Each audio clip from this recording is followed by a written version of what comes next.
Hello అండి.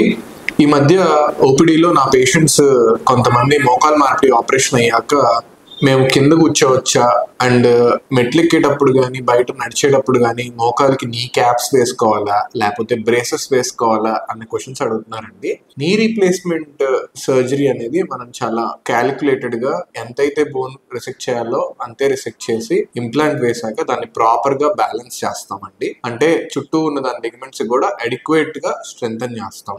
So మనం ఈ మోకాలు మార్పిడి సర్జరీ అయ్యాక బాగా జరిగినప్పుడు మనం నీ క్యాప్స్ కానీ నీ బ్రేసెస్ కానీ వేసుకోవాల్సిన అవసరం పెద్ద ఉండకపోవచ్చు. అండ్ రెండోది కింద కూర్చోవచ్చా అని అడుగుతున్నారండి. మనం ఇప్పుడు చేసే నీస్ అన్ని హై ఫ్లెక్షన్ నీసే అండి. లేటెస్ట్ గా చేసేవి అన్ని లోపల లిగమెంట్ రీటైన్ చేసి చేసేవే. సో మనకి మడత అనేది ఎక్కువగానే వస్తుంది. అంటే నార్మల్ నీ ఎలా ఉందో అంత దాకా మడత వస్తుంది. అయినా కూడా మనం స్క్వాటింగ్ అంటే గొంతు కూర్చోవడం కానీ కింద కూర్చోవడం సిట్టింగ్ క్రాస్ లెగ్ అవాయిడ్ చేయమని చెప్తాం. ఎందుకంటే ఇవి మన ఇంప్లాంట్ లైఫ్ ని తగ్గిస్తుంది. లోపల వాడే పాలి అనేది ఫాస్ట్ గా అరుగుతుంది. సో మనం ఇవి రెండు చేయకుండా ఉండాలి. Thank you.